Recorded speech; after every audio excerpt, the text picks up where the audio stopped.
윤석열 대통령님의 발언에 대해서는 전략적 의미라든지 혹시 어떻게 보시는지 한번 의견 부탁드리겠습니다.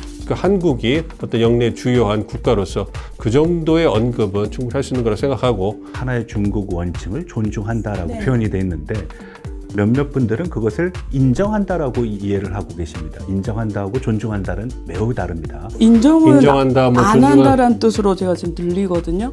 하나의 중국 원칙이라는 것은 중국이 내세우는 원칙인 거고요. 중국이 뭐 어떤 방식이라든지 불이익을 줄 수 있는 가능성은 있나요? 이제 보복을 할 수 있는 조건은 충분합니다. 그렇지만 과거의 보복과는 조금 다른 양상이 있을 수 있다는 걸 먼저 말씀드리고 싶습니다. 최근 한중 관계가 굉장히 아슬아슬합니다. 그렇지만 얼마 전 한중 외교국장이 직접 대면하면서 또다시 한중 관계에 대해서 희망적인 부분도 나오고 있습니다. 이번에 싱하민 중국 대사가 베팅에 대한 발언을 하고 굉장히 지금 논란이 많은데요. 오늘 이 시간에는 이런 내용을 중심으로, 그리고 또 최근 미국과 중국 간의 외교장관 회담도 있었습니다. 그래서 앞으로 미중 간의 관계가 또 어떻게 개최될지, 그에 따라서 한중 간에 앞으로 숨통이 트일지, 이런 주제를 가지고 두 분 전문가님을 모셨습니다. 우선 국립연구원 미주연구부 민정훈 교수님 나오셨습니다. 안녕하세요. 네, 안녕하십니까. 네. 그리고 호서대학교 교양학부 정가림 교수님 자리해 주셨습니다. 안녕하세요. 네, 안녕하세요. 제가 앞에서 간단히 언급은 했는데, 우선 우리 정 교수님께 지난번에 싱하민 중국 대사가 중국이 패배에 베팅하는 걸 후회할 거다, 이런 이야기를 일단 했잖아요. 대통령실에서 굉장히 여기에 대해서 부적절하다, 그리고 그에 대한 조치도 지금 맞조치도 한 상황인데, 전반적으로 중국 대사의 이 표현에 대해서 저는 궁금한 게, 개인적으로 얘기한 건지 아니면 어떤 정부의 입장에서 어떤 뒷배경이 어떤 무슨 뜻을 내포해서 말씀하신 건지, 우리 교수님께서는 전문가로서 어떻게 보시나요? 네, 그렇습니다. 그 8일 날 있었던 일입니다. 네. 민주당 그 대표인 이재명을 불러가지고서 이제 관저에서 이제 만찬을 하고, 원래 주요한 이슈는 그 후쿠시마 오염수에 대한 문제를 같이 논의하고 공동 대응한다라는 데 핵심이 있었습니다. 근데 뜻하지도 않게 간단한 인사 후에 신하이밍 대사가 15분 정도의 발언을 하면서 이제 문제가 생긴 건데요. 발언을 했던 내용 중에 이제 미국에 베팅하면 후회를 할 것이다 그러는데, 많은 분들은 베팅이라는 단어에다가 주목을 하는 것 같습니다. 아무래도 한 나라의 외교 관계를 어떤 도박과 같은 비과학적인 거, 결과도 알 수 없는 베팅이라는 표현에 연관을 시켜서 하는 거는 옳지 못하다라고 판단을 하신 것 같은데, 저는 조금 생각을 달리합니다. 베팅 자체도 문제가 있지만 후회라는 단어 쓰는 것도 굉장히 마음에 안 든다. 후회는 우리가 하는 것이지 그것을 중국이 경고를 한다라는 것은 아니다. 왜냐하면 이건 상하관계로 오인될 수도 있는 부분이 있고, 그리고 또 한 가지는 보통 그 경영학에서 얘기하는 하인리히의 법칙이라는 게 있거든요. 어떤 특정한 사고가 일어나기 전에 짜잘한 사고들이 쌓여간다라는 겁니다.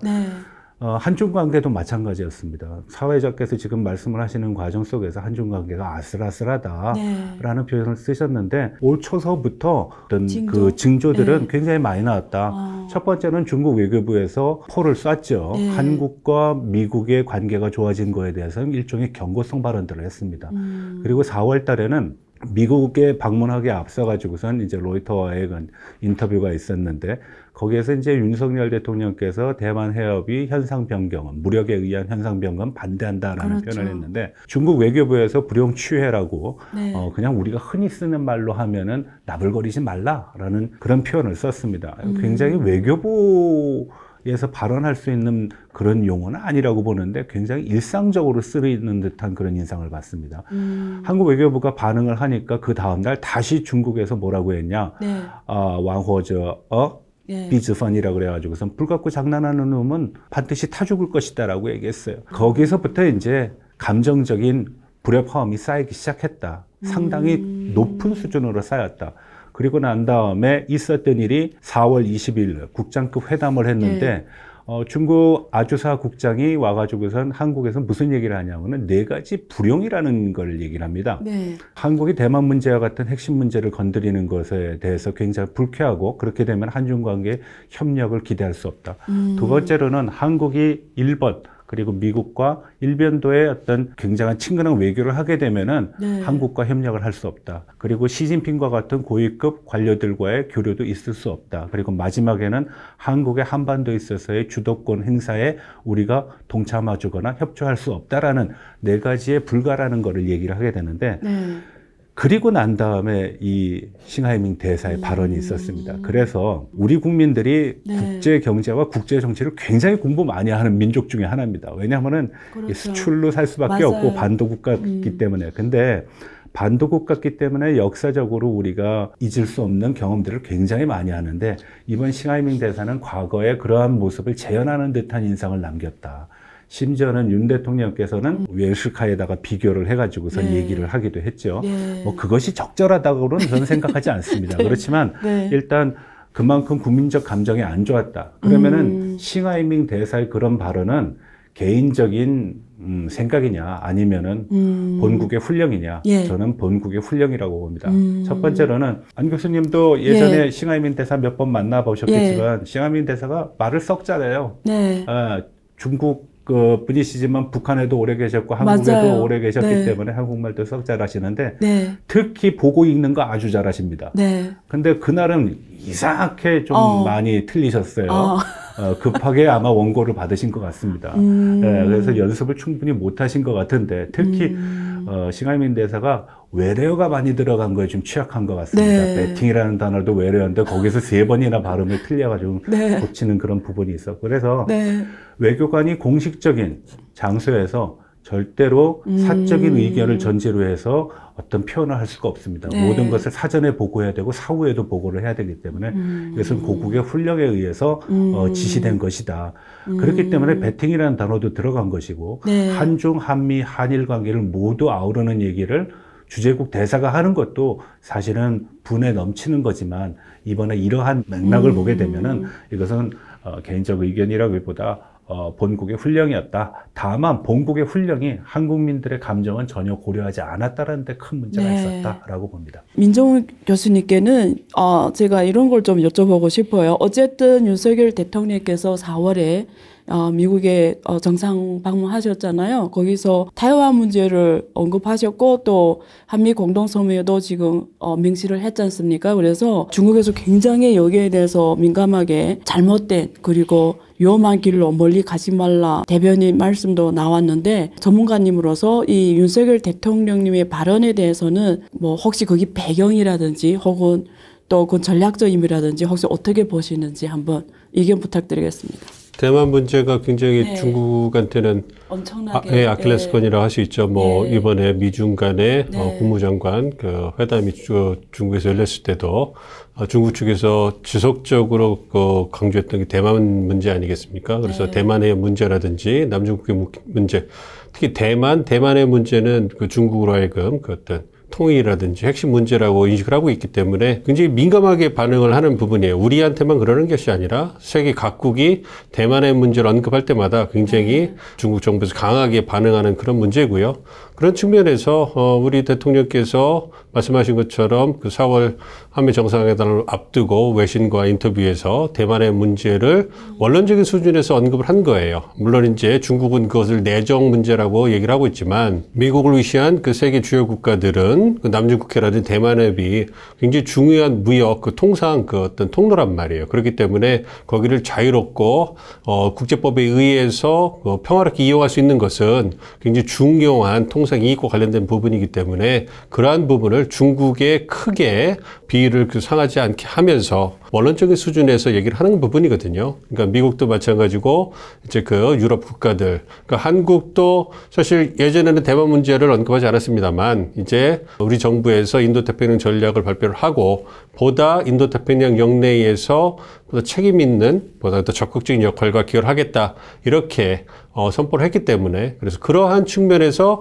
대만협과 관련된 우리 정부의 공식 입장을 대통령이 확인해 준 거거든요. 그러니까 힘에 의한 현상 반경은 반대하며 그리고 평화롭게 문제가 해결되길 바란다. 그리고 이 대만 해협 문제라는 것이 한 나라의 문제라기보다는 말씀드린 것처럼 뭐 많은 국가들이 이해관계가 걸려 있는 지역이기 때문에 이것이 어떤 최소한 영내 그리고 세계적 문제다 생각한다. 이렇게 언급한 거에 대해서 중국 정부에서 문제를 삼은 것이거든요. 그러니까 그것이 특정하게 중국을 비난하는 것도 아니고요. 그리고 국제법의 기초에서 자유롭고 평화롭게 해상도를 이용하기 위한 그런 원론적인 수준에서 답을 하는 것에도 불구하고 중국은 어떤 국내 정치적인 그리고 자국의 이해관계에 기초해가지고 굉장히 강하게 비난을 한 거죠. 그 부분에 대해서 이제 그렇게 강한 반응이 나오면서 한중 간의 관계가 더 경색이 된 부분이 있는 것이고요. 그렇지만 어떤 한국이 어떤 영내 주요한 국가로서 그 정도의 언급은 충분히 할 수 있는 거라 생각하고, 그리고 대통령이 언급한 것이라든지 한미 정상회담에서 대만에 관련해서 나온 성명을 보면 결국 중국을 명시하지도 않았고요. 그리고 원론적인 수준에서 어떤 대만 해협의 평화적 이용, 또 그런 부분에서만 확인했기 때문에 중국이 그렇게 민감하게 반응하는 것은 중국 측이 갖고 있는 어떤 대만 해협에 대한 조급함이 아닌가 이렇게 생각하고 있습니다. 제가 조금 여기서 보충을 좀 하겠습니다. 앞서 민 교수님께서 말씀을 잘해 주셨지만 대만 문제에 대해서 많은 사람들이 좀 오해를 하고 있다. 특히 한중 수교 과정에서 우리가 수교 공동 성명이라는 게 있는데 그 내용 중에 하나가 이제 하나의 중국 원칙을 존중한다라고 표현이 돼 있는데 몇몇 분들은 그것을 인정한다라고 이해를 하고 계십니다. 인정한다하고 존중한다는 매우 다릅니다. 영어로 얘기를 하게 되면은 acknowledge라고 표현을 할 수가 있는데요. 존중한다라고 표현을 쓴 거는 대만 해협의 국제법적인 문제가 야기될 수 있기 때문에 그렇습니다. 자, 그러면 대만 문제를 먼저 하나 설명을 해드리면은 대만은 중국 공산당에 의해서 지배를 받아본 적이 한 번도 없습니다. 중국 공산당 이전에 국민당이 먼저 있었고요. 내륙에서의 전쟁에서 패퇴해서 대만으로 넘어간 거기 때문에 하나의 복속이라는 의미를 가지지 않는다라는 게 첫 번째입니다. 두 번째로는 대만이라는 지역에 대한 특성을 우리가 좀 알 필요가 있는데, 대만 해협은 1년에 180만 차례의 항공기가 오갑니다. 여기서는 이제 군용기를 제외하고 민간용만 얘기하는 거고요. 그리고 55만 척 정도의 선박이 오가는데 그 중에 55만 척의 90%는 화물 물동량이고 항공 수요의 50%는 여객기입니다. 사람을 실어 나르는 겁니다. 그래서 이 지역에 있어서의 물동량이라는 걸 보게 되면 굉장히 중요한 의미를 갖는다. 그래서 대만 해협이라는 표현을 쓴 거고, 대만 해협이 만약에 긴장이 되게 되면은 인도태평양 전체, 전 세계 물동량의 60%가 마비가 될 수 있습니다. 그래서 이런 측면에서의 내용을 얘기한 것이다. 그리고 마지막으로 한 가지 얘기하고 싶은 거는 우리가 하나의 중국 원칙을 가지고 얘기했을 때 바로 앞서 돌아가는 얘기입니다. 유엔에서는요, 하나의 중국 원칙을 존중합니다. 그렇지만 대만을 국가로 인정하지 않는다라는 표현은 쓰지 않습니다. 왜 그러냐? 앞서 말씀드렸다시피 한 번도 지배받아 본 적이 없어요. 그래서 대만과 중국은 별개지만 대표성을 가지고 했을 때 중화인민공화국의 대표성을 인정한다, 존중한다, 이해한다, 이런 식으로 표현을 쓰는 것입니다. 그래서 인정이라는 표현보다는 보통 존중, 이해라는 표현을 씁니다. 그래서 중국과 일본이 수교했을 때도 하나의 중국 원칙을 일본은 이해하고 존중한다라고 표현했고, 미국에서는 이해하고 있다라고 표현했고, 우리나라의 공동성명엔 존중하고 있다라고 표현을 했습니다. 그래서 대만 문제는 단순하게 우리가 알고 있는 그냥 지역의 문제가 아니다, 중국 일부의 문제가 아니다, 이건 국제 문제이기도 하다. 특히 지금과 같은 산업의 중심, 반도체 같은 문제가 엮여져 있기 때문에 더 많은 국가들이 이 지역에 대해서 관심을 가지고 있다는 측면을 우리가 좀 알아볼 필요가 있고요. 두 번째로는 대만 해협에 대한 우리가 기본적인 인식에 대해서 또 좀 오해하고 있는 것이, 미국이 마치 힘에 의한 행사를 지금 대만 해협에서 하고 있는 거 아니냐, 자유항해를 명분으로. 근데 그렇지 않습니다. 최근 중국에 관한 몇 가지 사항을 제가 말씀드리면, 매 국가는 자기의 방공 식별구역이라는 게 있습니다. 지금 대만의 방공 식별구역은요, 거의 인정받지 못하다시피 합니다. 중국 비행기가 그냥 수시로 들락날락 그래서. 우리나라 방공 식별구역도 최근 들어서 아주 중국, 러시아 비행기들이 많이 들어오고 있습니다. 그리고 해역도 마찬가지입니다. 해역에서는 중국은 공해의 어떤 의미를 지금 인정하지 않으려고 그 내해라는 측면에서 인정하려고 합니다. 아마 전략적인 부담 때문에 그럴 수 있는데요. 그래서 뭐 1도련, 2도련이라는 표현도 쓰고 있는데 중국이 지금 남중국 해에 있어서의 해상 국경 변경에 굉장히 많이 공을 썼습니다. 예전에는 산호에 불과했던 그런 산호섬이 지금은 일반적인 섬이 됐고 거기 비행장도 들어섰고 거기 항구도 들어섰고 그것은 해상 변경이다. 기존에 있던 자리에서 힘에 의한 변경이기 때문에 이거는 국제적으로 논란거리가 될 수 있다라는 것을 우리가 좀 주지할 필요가 있습니다. 지금 제가 들은 것 중에 가장 지금 굉장히 저한테는 놀라운 게 있는데 한국하고 중국이 92년에 수교를 할 때 지금 우리 정 교수님 의견에 의하면 존중이라는 표현을 썼지 인정한다라는 건 아니다라는 말씀을 해주셨어요. 그러면 제가 알기로는 90년에 수교전은 대만하고 한국이 서로 대사관이라고 해야 되나요? 어쨌든 거기에 지금 철수하고 이런 과정을 겪었잖아요. 그래서 대만도 한국에 대해 굉장히 배신감을 느끼고 그런 걸로 알고 있는데 그러면 이제 정 교수님 그런 논리에서 보면 지금 이걸 어떻게 이해를 해야죠?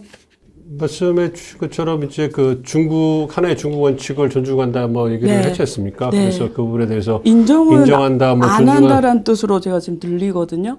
외교적인 용어에서 인정이라는 단어는 법적인 책임을 수반합니다. 그래서 미국과 수교할 때도 인정이라는 표현을 쓰지 않고 영어로 따질 때 거기서는 acknowledge라는 표현을 썼고 일본과 수교할 때는 이해하고 존중한다라는 표현이 들어갔고요.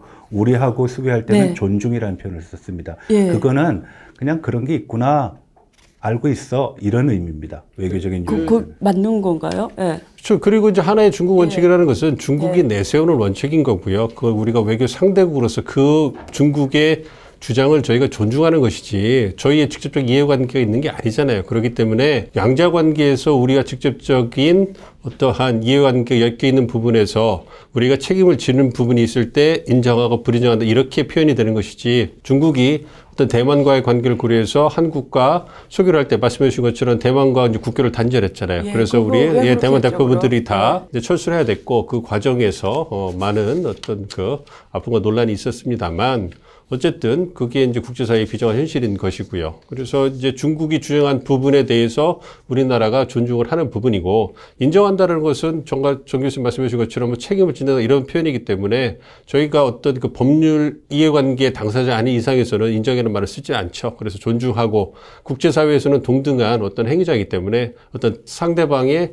주장과 어떤 결정에 대해서 존중하고 이해하는 그런 부분이 가장 적절한 것이죠. 그래서 그렇게 표현을 하는 거고요. 그러니까 그걸 존중한다라는 것은 그건 받아들인다고 그렇게 봐도 그러니까 국내적인 판단을 본다면 우리가 충분히 당신들의 어떤 주장을 받아들이고 그것을 갖다가 뭐라고 할까 존중한다고 할까 이해한다고 할까요. 더 이상의 표현을 인정한다고 표현을 쓰기 좀 곤란하니까요. 그렇게 얘기를 한다고 뭐 말씀드릴 수 있겠습니다. 그런데 이제 중국이 주장하는 것은 대만 해협 문제가 나오니까 대만의 어떤 독립 문제와 어떤 계속 연로를 지으면서 하나의 중국 원칙을 존중하지 않고 대만 문제가 중국의 내정 문제에도 불구하고 자꾸 세계 국가들이 개입하는 것 같으니까 그런 것을 먼저 차단하기 위해서 보다 더 강하게 나가면서 하나의 중국 원칙을 계속 언급하는 것이죠. 그렇지만 즉 말씀드린 것처럼 우리라든지 다른 유럽 국가들이 대만 문제 자체에 대해서 관심을 갖는 것이 아니라 더 중요한 것은 우리의 경제적 이해관계에 걸리는 대만 해협 문제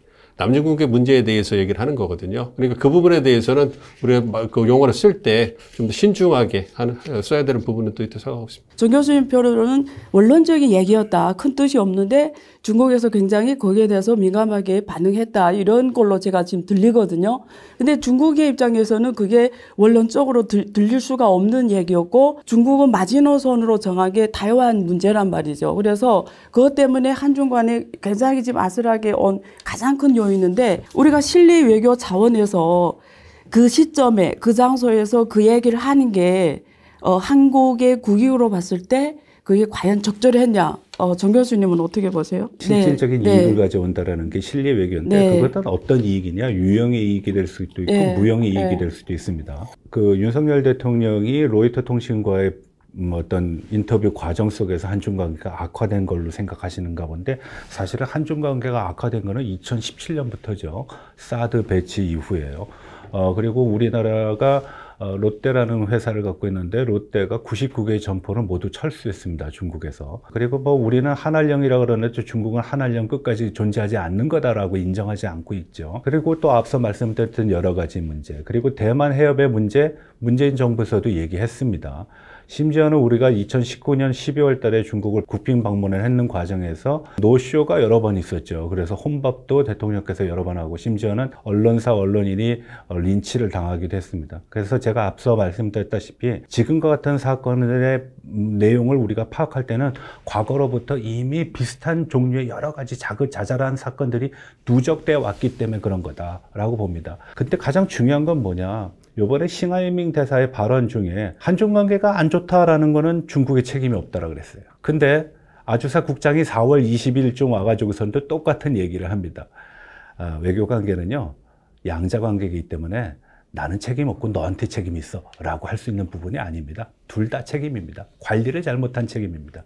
그래서 그런 부분을 일단 주지해야 되고, 두 번째로는 실리 외교라고 그래가지고서 우리가 반드시 이익이 눈앞에 있으니까 우리가 자존심은 접어야 된다.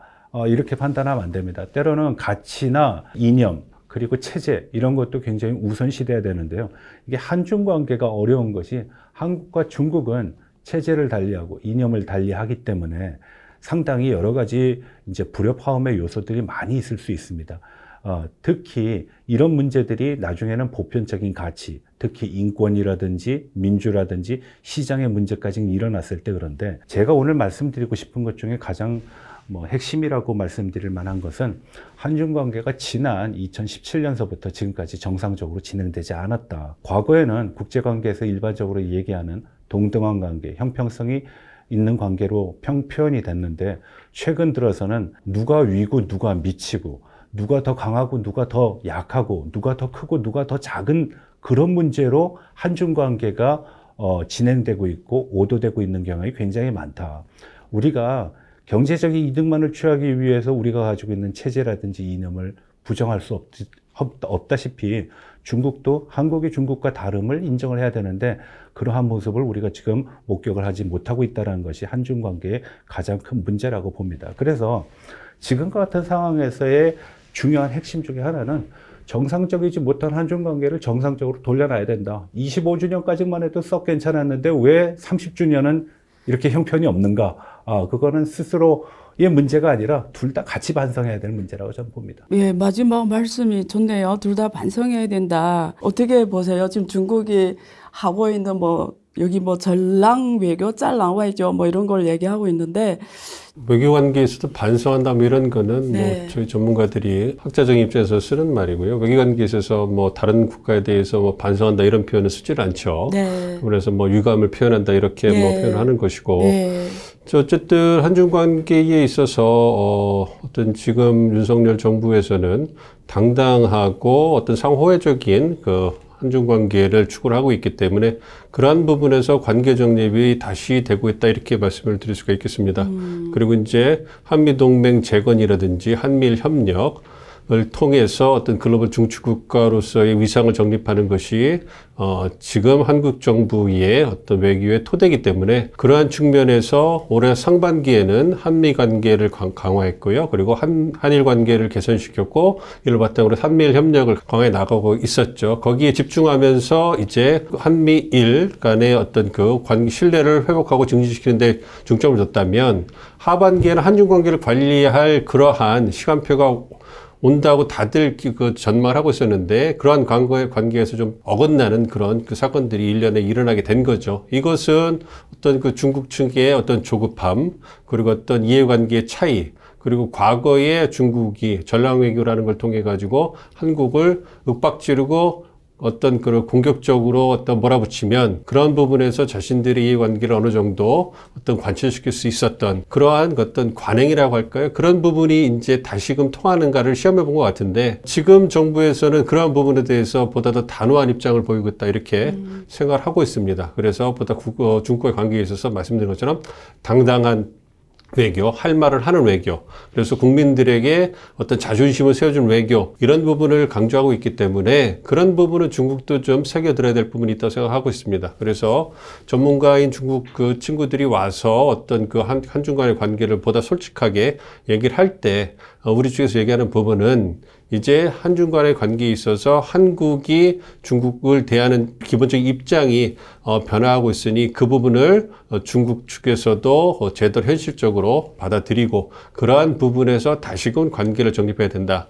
과거와 같은 관계는 이루어지기 어렵다. 그런 부분에서 계속 얘기를 하고 있고 그러한 전환기라고 할까요? 그러한 시행착오를 겪어가는 시기라고 생각하고 있습니다. 네, 정 교수님 그러면 우리 한국 측면에서 조금 말씀 더 부탁드릴게요. 조금 더 예를 들면 이런 거는 조금 더 신중했어야 된다 이런 부분은 있을까요? 가장 비근한 예를 한 가지 설명을 해드리면은 네. 싱하이민 대사 이후에 우리 야당이 취한 모습, 중국 방문 개인적으로는 반대하지 않습니다. 교류는 해야 된다라고 생각을 합니다. 그렇지만 교류를 하는 과정에서 왜 하필이면은 야당이어만 하는가? 여당이 있는데 왜 야당만 가는가? 그거는 모습이 별로 좋지 않다. 그리고 협력을 얘기할 때 우리가 일반적으로 중국이 넓은 시장을 갖고 있고 생산량이 많은 세계의 공장이고 그건 중국의 매력 포인트긴 합니다. 그렇지만 그것 때문에 우리가 가지고 있는 기본 가치관을 잃어서는 안 된다라는 게 저의 생각이고 한 가지 더 말씀드리면은 우리의 문제는 우리 스스로 우리 내부에서 해결을 해야 되고요. 그걸 들고 밖에 나갈 필요가 없습니다. 이재명 대표가 그 자리에 가서 후쿠시마 원전의 오염수에 대한 공동 대응을 얘기했으면은 그거에 국한하는 것이 좋은 거지. 국내 정치에서 왈가왈부한다라는 거, 나랑 생각이 같다고 해서 거기에 아무 발언도 하지 않고 오히려 거기에 지지한 듯한 인상을 주는 거, 그거 저는 옳지 못하다고 생각합니다. 지금 저는 다른 나라들이 어떻게 하는지 궁금한데요. 또 중국이 일본이나 이런 나라에 대해서 대하는 거 보면 또 한국하고 좀 다른 것도 있는 것 같기도 하고요. 지금 일본하고 중국은 또 어떤 지금 상황입니까? 중일 관계는 아무래도 한중 관계의 연장선상에 있다고 보면은 가장 적절하다 생각을 하고 있습니다. 한미일 협력 중에서 미일 협력이 아무래도 인도태평양 지역에서 중국 견제라는 목적에 있어서 보다 더 적극적으로 나서고 있기 때문에 아무래도 중일 관계는 한중 관계보다는 더 좀 험난하다. 기본적으로 이렇게 말씀드릴 수 있겠죠. 한국보다 더 강력하게 대만 문제라든지 남중국해 문제에 있어서 중국 비난하는 것을 서슴지 않는 국가가 일본이기 때문에 그런 부분에서 중국이 일본과의 관계에서 굉장히 껄끄러울 수밖에 없겠죠. 그럼에도 불구하고 한국과 더불어서 일본은 동아시아에서 굉장히 중요한 영내 주요 국가이기 때문에 중국으로서도 계속 제재만 한다든가 아니면 경제 보복을 한다든가 이렇게 관리를 안 할 수 없는 대상들이거든요. 그러니까 관리를 해서 자국과의 어떤 그 외교 관계를 최소한 유지할 필요가 있고 그리고 중국이 갖고 있는 신뢰의 측면에서 본다면 일본과의 경제 협력이 갖는 자국의 경제적 이해관계가 있기 때문에 잘 아시는 것처럼 일본이 갖고 있는 소재, 부품, 장비에서의 어떤 능력 같은 부분은 중국도 무시할 수가 없는 부분이거든요. 그렇기 때문에 어떤 외교안보 측면에서 중국과 일본이 으르렁거리고 있음에도 불구하고 뒤에서는 일본도 마찬가지로 중국의 시장이 필요하거든요. 그렇기 때문에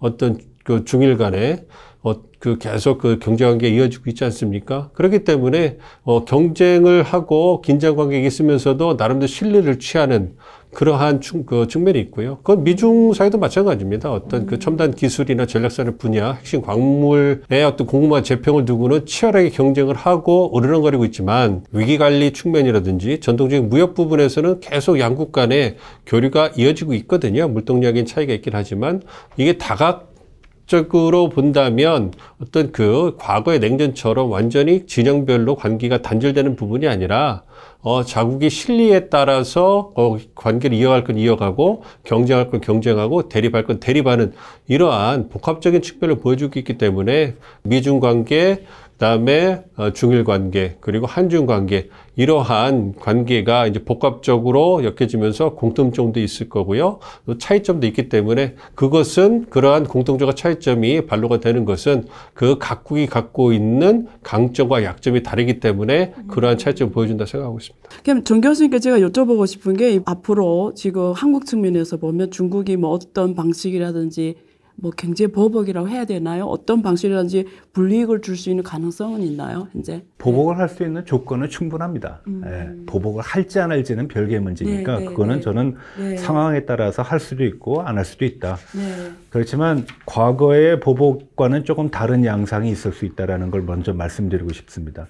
중국이 우리가 요소수 사태도 있었지만 요소 사태를 가지고 보복을 했을 때 중국은 피해가 없었을까요? 그렇지 않을 겁니다. 예, 저는 그렇게 생각하지 않습니다. 일본이 우리를 가지고 포토레지스트리 같은 반도체 부분의 문제를 가지고 보복을 한 적이 있어요. 우리한테도. 우리가 그 국산화로 대체했습니다. 그 기업들 지금 한국에 공장 차려놓고 한국에서 생산합니다. 일본에서 수출을 못하게 될까봐. 그거와 마찬가지로 보복할 수 있는 거리는 많다. 그럼 몇 가지 말씀을 드리면은 지금 이제 산업통상자원부에서 분류한 체계가 있습니다. 이걸 품목 분류 체계라 그러는데 MTI라 그럽니다.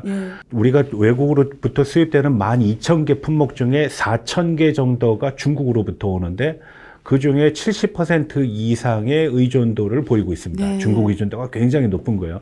이거를 HS 100의 기준으로 하면 더 많아집니다. 근데 이제 일단 줄여놓고 본다. 그러면은 4,000개의 보복거리가 있다라는 거죠. 예.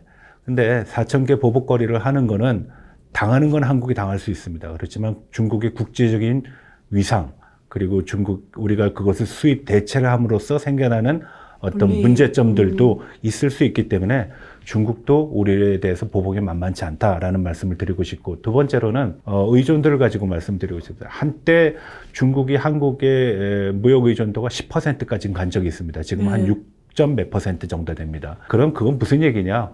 우리가 중국을 90% 아프게는 못합니다. 그렇지만 6% 정도 아프게는 할 수 있다. 한때 잘 나갈 때는 10% 정도 아프게 할 수 있다. 일종의 고슴도치 전략이죠. 네. 근데 우리 그거 채택하지 않습니다. 한국은? 네. 그게 뭐 별 의미가 없다라는 거죠. 서로 피를 볼 수밖에 없는 상황을 굳이 할 필요가 있느냐. 더 좋은 방법이 있을 거다. 그걸 모색하는 것이 훨씬 낫지 않겠느냐라고 판단하는 것이 나을 겁니다. 네, 서로가 손해다. 예. 이번에 우리 민 교수님은 블링컨 장관하고 친강 외교부장이 회담을 보셨죠? 그거 보면 앞으로 잠깐이라도 혹은 굳이 이 기술 첨단 영역이 아니고 상품 무역이나 혹은 다른 민간 교류 이런 영역에서 중국과 미국 간의 관계가 앞으로 또 좀 좋아질 혹은 조금 숨통이 틀 이런 공간이 지금 있을까요? 회담 이번 미중 회담이 끝난 후에 미국 정부에서 나온 평이 있죠. 공식 평이 있죠. 솔직하고 진솔하고 그러한 건설적인 대화였다. 그 얘기는 잘 됐다는 거예요? 안 됐다는 거예요? 외교평도 잘 몰라서. 허심탄회하게 할 얘기 다 하고 왔다 이런 얘기입니다. 서로 다 했다. 그렇죠. 그러니까 어떤 솔직하고 진솔하게 건설적인 대화였다. 그러니까 얼마나 건설적인지는 모르겠습니다. 즉 성과가 얼마나 나온지는 모르겠습니다만 다양한 부분 문제 얘기했잖아요. 대만 문제도 얘기하고, 그다음에 이제 통상 문제도 얘기하고, 이제 우크라이나 전쟁 얘기도 하고, 북한 얘기도 하고, 기후변화 얘기도 하고, 그다음에 정찰 풍선 얘기도 하고, 다 얘기한 거예요. 그러니까 하고 싶은 얘기를 다 한 거죠. 그러니까 시간이 거의 5시간 지나서 7시간까지 얘기를 했다잖아요. 그러니까, 그런데 나온 얘기는 뭔가 우발적인 위기 국면이 오지 않도록 관리하기 위해서 위기 관리하자. 이 부분에서 공감대 형성한 것 이외에는 뭔가 합의를 이룬 건 없다고 얘기를 하거든요. 그 얘기는 여전히 미중 간의 입장차가 큰 것이고요. 거의 대부분의 이슈에 있어서. 그리고 미국도 그러한 입장에서 변화될 의지가 없고 중국도 마찬가지인 겁니다. 그렇지만 계속 서로 만나지 않고 계속 이제 으르렁거리기만 하면 최근에 남중국해에서 미중 간의 군함이 충돌할 뻔한 이런 일이 생기는 것처럼 그렇게 뭔가 예상치 않은 국지적인 어떤 충돌이 일어나면 그게 확전이 될 수 있거든요. 그럼 전면전이 될 수 있고 그 양국에 돌이킬 수 없는 그런 아픔과 피해를 줄 수 있기 때문에 그러한 부분을 막자라는 것이죠. 그래서 충돌과 대립이 아닌 미국은 중국과 경쟁을 하겠다고 계속 대놓고 얘기를 하고 있기 때문에 미국의 입장이 변한 건 하나도 없고요. 중국도 그런 미국의 입장이 변하지 않는 이상 중국도 변하지 않겠죠. 그렇기 때문에 그러한 부분에서 지금까지의 어떤 그런 미중 간의 경쟁 관계는 계속 그 기싸움은 계속 지속될 거라고 보고요. 그럼에도 불구하고 아무래도 그 말씀드린 것처럼 위기관리 측면에서는 서로 공감대가 있기 때문에 어떤 우리가 경쟁을 하되 그러한 경쟁이 어떠한 이유에서든지 간에 어떤 양국의 어떤 그 심각한 피해를 줄 수 있는 그러한 충돌이나 대립으로 치닫지 않도록 관리하자. 그래서 관계 개선을 하겠다고 얘기를 하는데 뭐 전 개인적으로 크게 뭐 관계가 개선돼 가지고 우리가 이제 미중 관계가 굉장히 우호적인 관계로 바뀔 것이다. 단기간에 이런 기대는 전혀 하지 않습니다. 네, 알겠습니다. 마지막으로 두 분께 공동의 정리 차원에서 말씀드릴 건데요. 어쨌든 국제정세는 점점 더 복잡다단해지는 것 같아요. 지정학적 이슈들이 계속 터지고 있고요. 그래서 마지막으로 두 분께 미중 간의 갈등이 앞으로 여러 면에서 좀 더 커질 것 같은데 한국의 국익을 위해서 우리 정부의 어떤 제안을 한다고 하면 꼭 하실 말씀으로 대안도 좋고요. 하고 어떤 의견도 좋고 마지막으로 말씀 부탁드리고 우선 민 교수님부터 한마디 부탁드리겠습니다.